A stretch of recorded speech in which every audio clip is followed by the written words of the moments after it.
Date your selfie or die trying. Rock bottom didn't kill me, but it damn near erased me. I had two choices: disappear completely or stay. Not for the dream, not for the business, not even for the kids, but for me. Because no one was coming to rescue me. The ex was gone. The system was broken.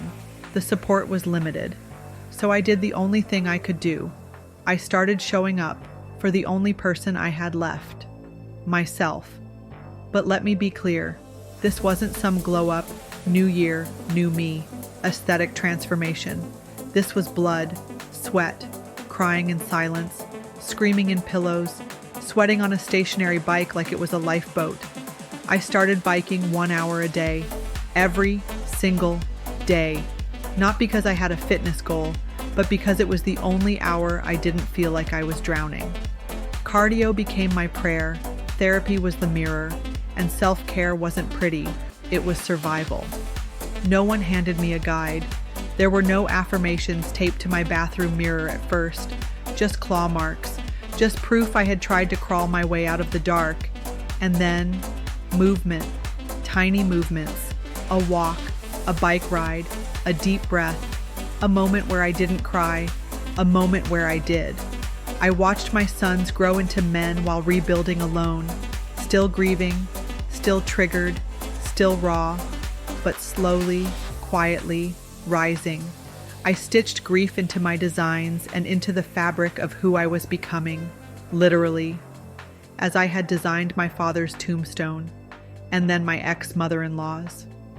I kept designing through sorrow. I created through heartbreak. And I poured every piece of my pain into the new version of the brand I once thought I had lost. When words failed, art became my language. Design became my therapy. Creativity became my rebellion. Because every stitch was a way of saying, I'm still here. And in that same spirit, I picked up my phone, stood in front of the mirror, and started taking selfies again. Not for validation, not for approval, but for proof. Proof that I existed, that I was still fighting, that even in the worst season of my life, I still had something to say. Which brings me to this, the selfie manifesto. The selfies you see on my feed, they're not vanity. They're not attention seeking. They're not filtered cries for praise. They are snapshots of my survival. They are my way of saying, I'm still here. My digital prayers, my medicine, my mirror work. Behind every photo is a moment I stayed when I wanted to disappear. If that makes you cringe, if it seems like too much, you don't know the story behind the sparkle. That's why I'm sharing the inner rooms now. So maybe you'll think twice before judging someone else's face mid-metamorphosis. Support doesn't cost much. Compassion is free. But silence, negativity, scrolling past someone's courage because it makes you uncomfortable, that's noticed too. And here's the thing. I don't post for your approval. I post for mine. I post for the version of me who needed to be reminded she was still alive. Like the butterfly clawing its way out of the sticky cocoon.